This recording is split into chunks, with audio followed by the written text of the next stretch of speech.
ദൈവമനുഷ്യൻ്റെ സ്നേഹഗീത അധ്യായം 93. നസ്രസിലെ തോട്ടത്തിൽ വച്ച് പരിശുദ്ധ കന്യകയുടെ സാന്നിധ്യത്തിൽ ശിഷ്യന്മാർക്ക് നൽകുന്ന ഉപദേശം. തലേ ദിവസം പെയ്ത പേമാരിയിൽ കഴുകി വെടുപ്പാക്കിയതുപോലുള്ള അടുക്കളത്തോട്ടം. ഈശോ തോട്ടത്തിലേക്ക് പോയി. മേരി ചില കൊച്ചു ചെടികളെ ശുശ്രൂഷിച്ചുകൊണ്ട് നിൽക്കുന്നു. മേരിയുടെ തോളിൽ പിടിച്ച് അവളെ തന്നിലേക്ക് അടുപ്പിച്ചിട്ട് നെറ്റിയിൽ ചുംബിക്കുന്നു.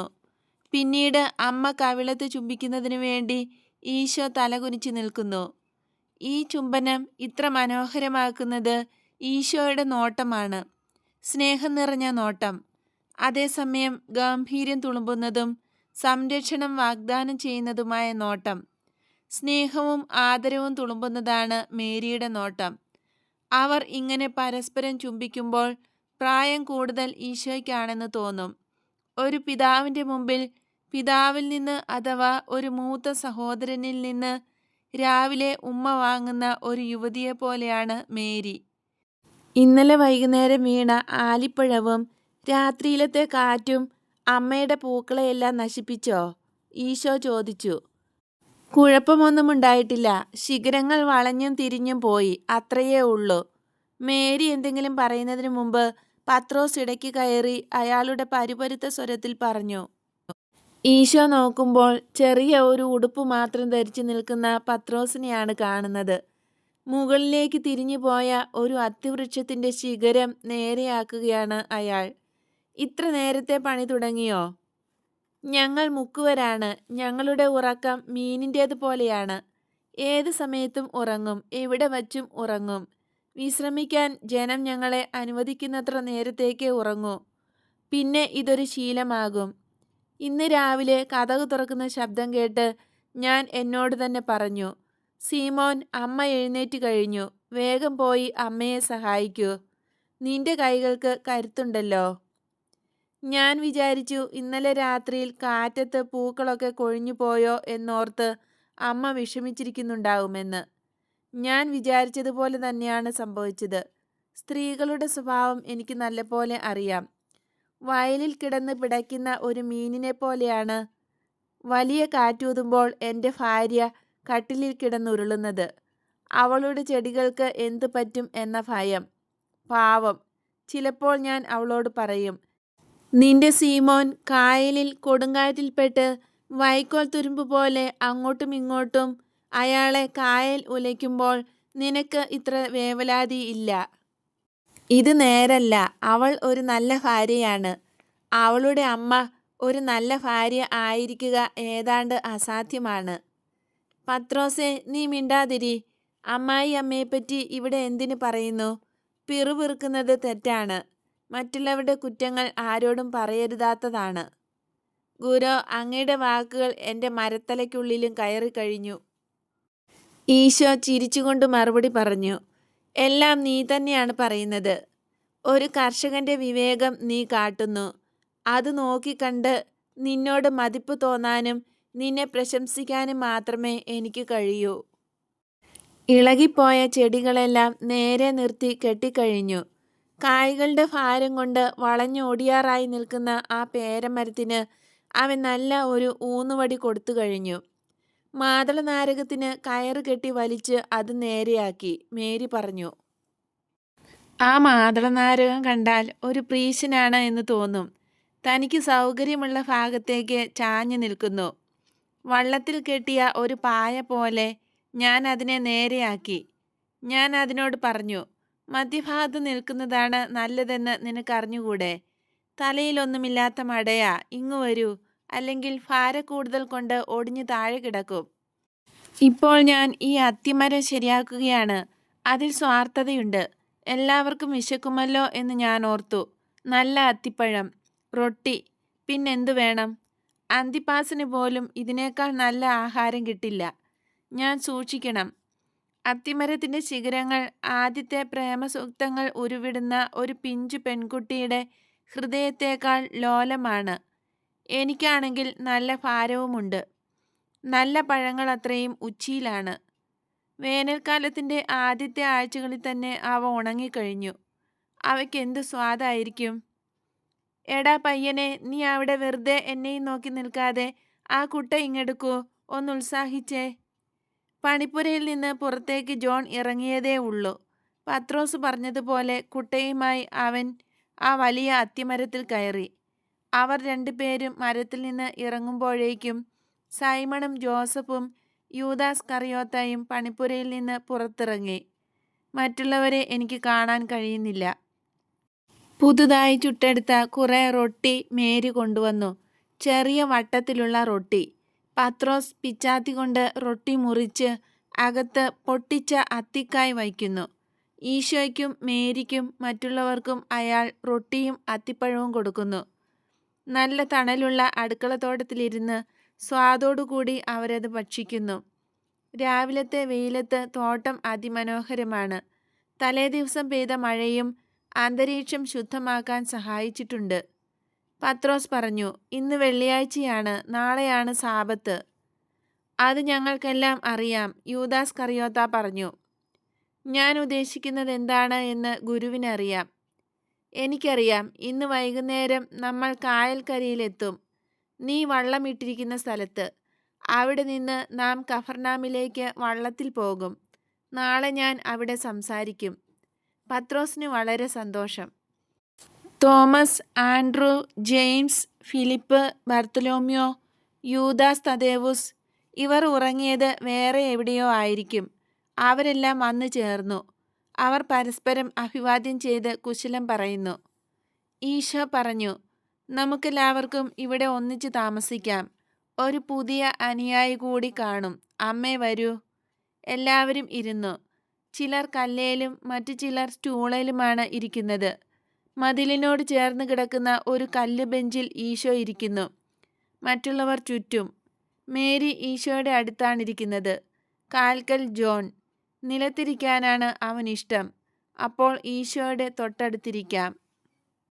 ഈശോ സാവധാനം സംസാരിച്ചു തുടങ്ങി. ആ മുഖത്തും സ്വരത്തിലും ഗാംഭീര്യം പ്രകടമാണ്. സാധാരണ ഈശോ സംസാരിക്കുന്നത് ഈ രീതിയിലാണ്. അപ്പസ്തോലന്മാരുടെ സംഘത്തെ ഞാൻ എന്തിനോടാണ് ഉപമിക്കുക? നമ്മുടെ ചുറ്റും കാണുന്ന പ്രകൃതിയോട്. തണുപ്പുകാലത്ത് ഭൂമി മരണമടഞ്ഞതുപോലെ തോന്നും. പക്ഷേ മണ്ണിൽ പുതഞ്ഞു കിടക്കുന്ന വിത്തുകൾ നിർജീവമല്ല, അവ പ്രവർത്തനനിരതമാണ്. വൃക്ഷങ്ങളുടെ തടിക്കുള്ളിൽ ഓടുന്ന രസം മണ്ണിനടിയിലുള്ള വേരുകളിൽ ശേഖരിച്ചിരിക്കുന്ന ജലാംശം വലിച്ചെടുക്കുന്നു.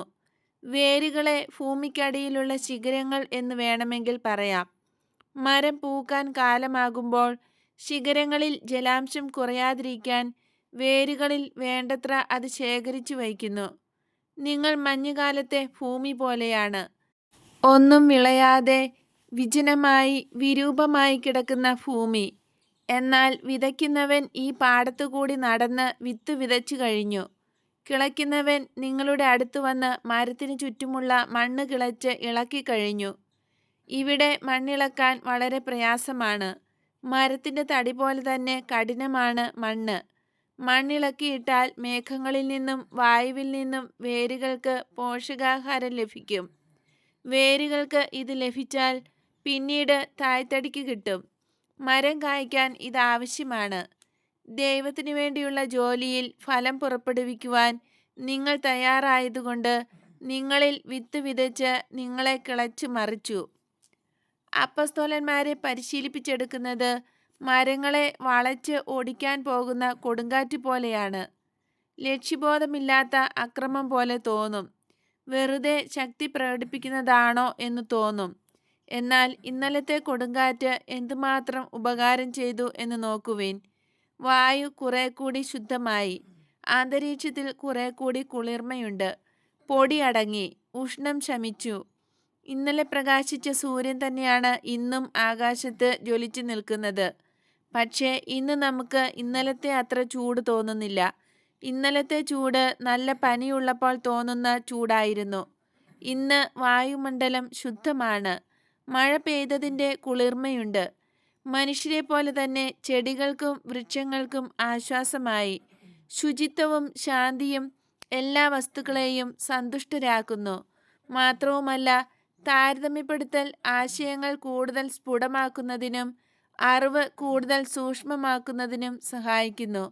ഇതില്ലെങ്കിൽ ലോകത്ത് തിന്മ മാത്രമേ കാണൂ. പലതരം മേഘങ്ങളെ ആകാശത്ത് കൊണ്ടെത്തിക്കുന്ന കൊടുങ്കാറ്റ് തന്നെയാണ് ഈ സന്തുലനം. മനുഷ്യരുടെ ഹൃദയങ്ങളിലും വിഷാദത്തിൻ്റെയും അസൂയയുടെയും കാർമേഘങ്ങൾ വന്നു മൂടാറില്ലേ? ദൈവകൃപയുടെ കാറ്റ് വീശി ഈ മേഘങ്ങൾ ചിതറിപ്പോകുന്നു. അവയിലെ വൈകല്യങ്ങൾ പെയ്തു തീരുന്നു. ആകാശം വീണ്ടും പരിശുദ്ധമാകുന്നു. ഇന്ന് രാവിലെ അമ്മയ്ക്ക് വേണ്ടി പത്രോസ് ചെയ്ത ജോലി പോലെയാണ് നിങ്ങളെ സുവിശേഷ പ്രചാരകരായി പരിശീലിപ്പിക്കാനുള്ള യത്നവും. നേരെയാക്കുക, വച്ചുകെട്ടുക, ബലമില്ലാത്തിടത്ത് ഊന്നുകൊടുക്കുക, വേണ്ടാത്തത് എടുത്തു കളയുക. ആവശ്യമനുസരിച്ച് ഇതൊക്കെ ചെയ്യണം. നിങ്ങൾ ദൈവത്തിനു വേണ്ടി പണിയെടുക്കുന്ന ആരോഗ്യമുള്ള പണിക്കാരായി തീരണം. തെറ്റായ ധാരണകൾ തിരുത്തുക. ആത്മാവിന് എതിരെ കലാപക്കൊടി ഉയർത്തുന്ന ശരീരത്തെ അടിച്ചമർത്തുക. ബലഹീനരായവരെ സഹായിക്കുക. തിന്മ ചെയ്യാനുള്ള വാസന ഇല്ലായ്മ ചെയ്യുക. ഭയത്തിൽ നിന്നും അടിമത്തത്തിൽ നിന്നും മോചിപ്പിക്കുക. ഇതെല്ലാം ചെയ്യേണ്ടിയിരിക്കുന്നു. കൊടുമുടികളിൽ വസിക്കുന്ന പരുന്തുകൾ ആകാശത്തിൽ ഉയർന്നുയർന്ന് പറക്കുന്നത് പോലെയാണ് ഇത്. ദൈവശുശ്രൂഷ ചെയ്യുകയാണ് ആ പറന്നുയരൽ. ഹൃദയവേഴ്ചകളാണ് കൊടുമുടികൾ. നിങ്ങളിൽ ഒരാൾ ദുഃഖിതനാണ്. അവൻ്റെ അപ്പൻ മരണശയ്യയിലാണ്. മകൻ സത്യത്തെ പിന്തുടർന്നെങ്കിലും അപ്പൻ സത്യത്തിൻ്റെ നേരെ ഹൃദയം കൊട്ടി അടച്ചിരിക്കുകയാണ്. അടച്ചിട്ടു എന്ന് മാത്രമല്ല, സത്യത്തെ വെറുക്കുകയും ചെയ്യുന്നു. പക്ഷേ ഇതുവരെ സത്യത്തോട് എന്നിൽ നിന്ന് അകന്നു പോകൂ എന്ന് പറഞ്ഞിട്ടില്ല. ദൈവത്തേക്കാൾ വലിയവനാണ് താൻ എന്ന് തർപ്പിച്ച് പറഞ്ഞിട്ടുമില്ല. ഒരു സ്വരം നിന്നെ വിളിക്കുന്നു, അതിൻ്റെ പിന്നാലെ പോകൂ എന്ന് പറയാൻ അയാളുടെ ഹൃദയവും ചുണ്ടുകളും തുറക്കുന്നില്ല. വരൂ, ഗുരുവും നിന്നോടൊപ്പം വരട്ടെ. എൻ്റെ കുടുംബത്തിൽ നിന്ന് ഒരാളെ ശുശ്രൂഷയ്ക്കായി തിരഞ്ഞെടുത്ത ദൈവത്തിന് നന്ദി. അങ്ങനെ ഒരാളെ തിരഞ്ഞെടുത്തത് വഴി രക്തബന്ധത്തേക്കാൾ ഉദാത്തമായ ഒരു ബന്ധം ദൈവവചനവും എൻ്റെ കുടുംബവുമായി ഉണ്ടായിരിക്കുന്നു. ഇങ്ങനെ ഒരു മരണാസന്നൻ പറയുമെന്ന് അയാളുടെ മകനോ എനിക്കോ പ്രതീക്ഷയില്ല. എങ്കിലും സങ്കീർണമായ ചില കാരണങ്ങളാൽ അയാളുടെ മകൻ അയാളിൽ നിന്ന് വിദ്വേഷത്തിൻ്റെ വാക്കുകൾ കേൾക്കാൻ ഇഷ്ടപ്പെടുന്നില്ല. ഞാനും ഇഷ്ടപ്പെടുന്നില്ല. ഈ മകൻ കരയരുത്. അവൻ്റെ പിതാവിനോട് എനിക്ക് പകയോ വിദ്വേഷമോ ഇല്ല എന്ന് അവൻ അറിയണം. എനിക്ക് അയാളോട് സഹതാപമേ ഉള്ളൂ. ഞാൻ ഇവിടെ വന്ന് താമസിക്കുന്നത് കൊണ്ട് പ്രയോജനമില്ല എന്നെനിക്കറിയാം. എങ്കിലും അങ്ങ് എന്തുകൊണ്ട് വന്നില്ല എന്ന് മകൻ ചോദിക്കാൻ ഇടയാകരുത്. ഒരു ഹൃദയം വിദ്വേഷം കൊണ്ട് കല്ലിച്ചു പോയാൽ എന്തു ചെയ്താലും പിന്നെ ഒരു പ്രയോജനവുമില്ല എന്ന് ആ മകന് ബോധ്യമാകാൻ വേണ്ടിയാണ് ഞാൻ വന്നത്. കുടുംബത്തിലെ കലഹം കൊണ്ട് വേദനിച്ച് വേദനിച്ച് ഹൃദയം പൊട്ടാറായിരിക്കുന്ന നല്ലവളായ ഒരു സ്ത്രീയെ ആശ്വസിപ്പിക്കുന്നതിനും കൂടിയാണ് ഞാൻ വന്നത്. എന്നെ വെറുക്കുന്നവരെ പോലും ഞാൻ വെറുക്കുന്നില്ല എന്ന് ആ അമ്മയ്ക്കും മകനും ബോധ്യമാകണം. ഇതുവരെയും താൻ വച്ചു പുലർത്തിയ മതവിശ്വാസത്തോട് മരണം അടുത്തെത്തിയപ്പോഴും വിശ്വസ്തത കാട്ടുന്ന ആ വൃദ്ധനോട് എനിക്ക് ബഹുമാനമുണ്ട്. അയാളുടെ വിശ്വാസം നേർവഴി വിട്ടു പോയെങ്കിൽ കൂടി ഞാൻ അയാളെ ബഹുമാനിക്കുന്നു. ഇസ്രായേലിൽ ഈ മനുഷ്യനെ പോലെ ഏറെ ആളുകളുണ്ട്. അതുകൊണ്ട് ഞാൻ നിങ്ങളോട് പറയുന്നു, അബ്രഹാമിൻ്റെ മക്കളേക്കാൾ പുറജാതിക്കാരായിരിക്കും എന്നെ സ്വാഗതം ചെയ്യുക. മനുഷ്യവർഗം രക്ഷകനെ പറ്റിയുള്ള സങ്കല്പം അധപതിപ്പിച്ചു കളഞ്ഞു. ആത്മീയമായ രാജത്വത്തെ ലൗകികമായ രാജാധികാരമായി അവർ കണ്ടു. യഹൂദ വിശ്വാസത്തെ ആവരണം ചെയ്യുന്ന കട്ടിയുള്ള പുറംചട്ട ഭേദിച്ച് അതിൻ്റെ ഉള്ളിൽ കയറി ആ വിശ്വാസത്തിൻ്റെ അടിത്തട്ടിലെത്തി ഫലം പുറപ്പെടുവിക്കുന്ന പുതിയ നിയമം അവിടെ സ്ഥാപിക്കണം. യഹൂദ വിശ്വാസത്തിൻ്റെ യഥാർത്ഥ ആത്മാവും അവിടെ തന്നെയാണ്.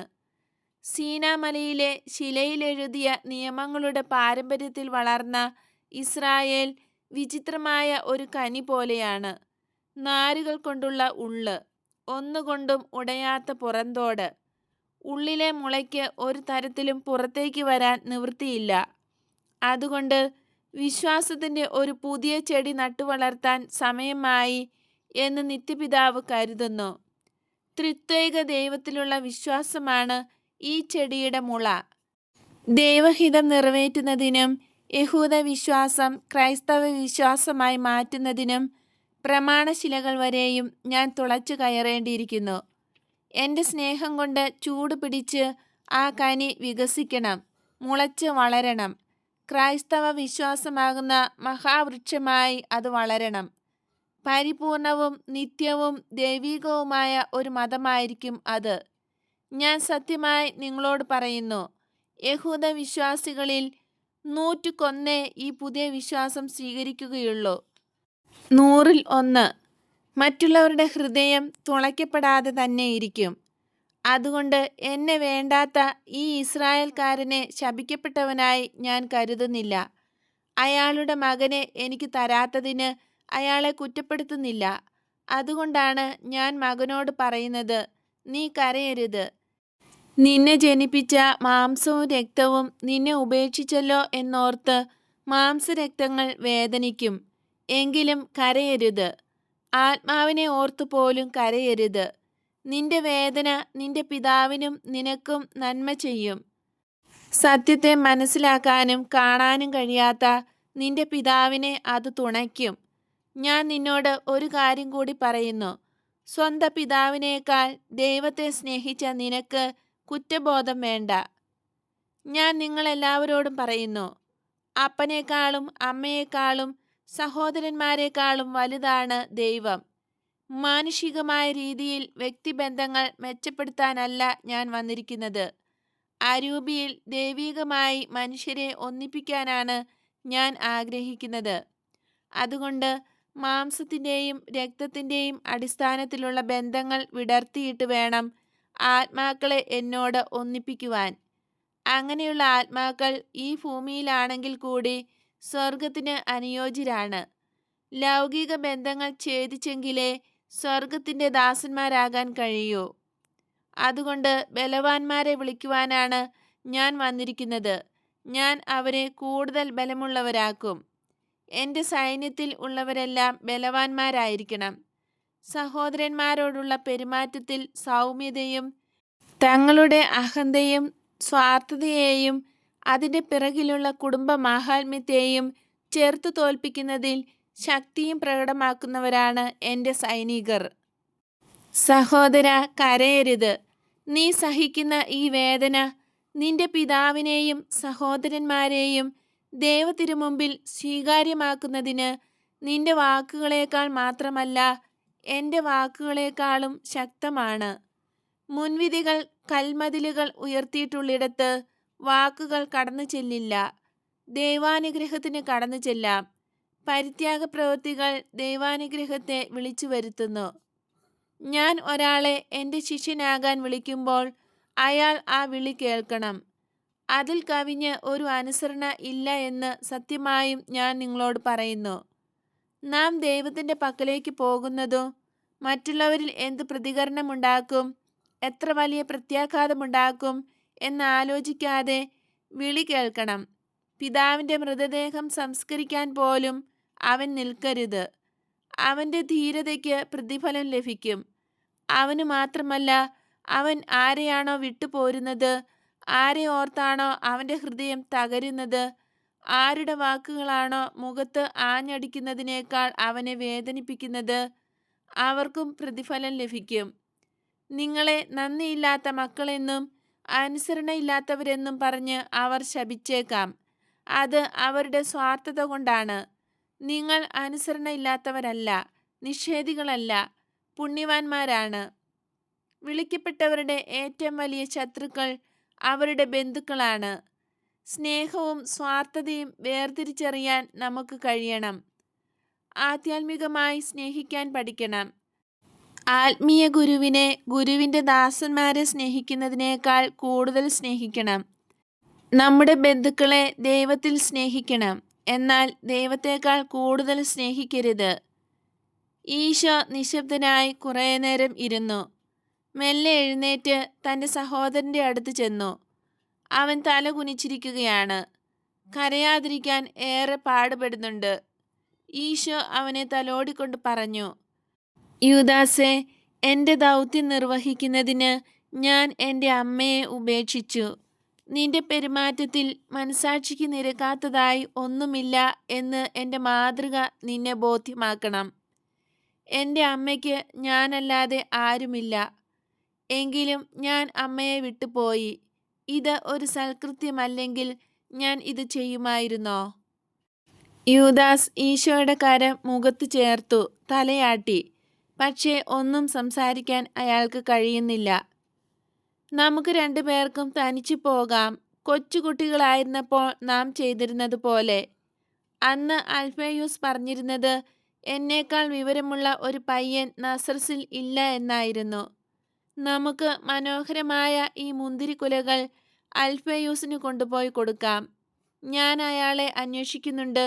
എനിക്ക് അയാളോട് വിരോധമൊന്നുമില്ല എന്ന് മനസ്സിലാക്കട്ടെ. നിന്റെ അമ്മയ്ക്കും ജെയിംസിനും നമ്മൾ ചെല്ലുന്നത് ഇഷ്ടമായിരിക്കും. നാളെ ഞാൻ കഫർനാമിലായിരിക്കും. മകന് ദിവസം മുഴുവനും അപ്പൻ്റെ അടുത്തിരിക്കാം എന്ന് ഞാൻ പറയും. പ്രായമായവർ കൊച്ചുകുട്ടികളെപ്പോലാണ്. അവർക്ക് അല്പം അസൂയയുണ്ട്. തങ്ങൾ അവഗണിക്കപ്പെടുന്നു എന്നാണ് അവരുടെ വിചാരം. അവരോട് നമുക്ക് സഹതാപമാണ് തോന്നേണ്ടത്. ഈശോ പോയിക്കഴിഞ്ഞു. ഈശോ കാരണം ഒരു പിതാവും മകനും പരസ്പരം അകന്നതിൻ്റെയും അതിൽ നിന്നുണ്ടായ വേദനയുടെയും കഥ കേട്ട് ശിഷ്യന്മാർ സംസാരശക്തി നഷ്ടപ്പെട്ടവരെ പോലെ ഇരുന്നു.